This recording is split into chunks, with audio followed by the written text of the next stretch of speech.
Setelah acara ini, saya mengajak kita semua bukan hanya bereuforia karena mendapatkan door prize ataupun hadiah, tetapi mari kita menjadi saksi-saksi di tengah-tengah masyarakat kita. Karena apa? Karena kita semua adalah perpanjangan tangan Kristus.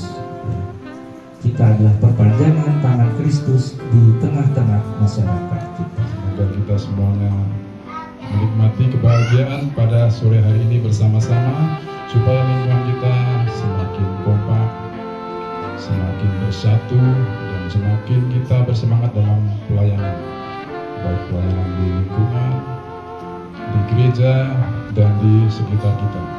Kita juga bersyukur dengan kebangkitannya, kita semua telah ditebus berkat darahnya yang suci, sehingga kita boleh menjadi orang-orang yang merdeka, orang-orang yang sudah diampuni akan segala dosa-dosa. Tuhan pakai jamur kuping, sudah berasanya tiada tara.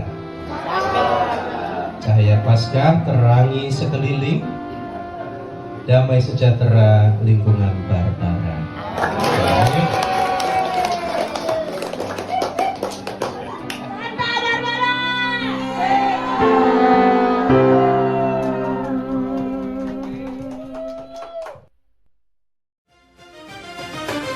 Onde udah jangan laba itu bana, denai ko indak lanan sarupo itu, dekanyo takuik mangkali ya udah, acok mabua kan.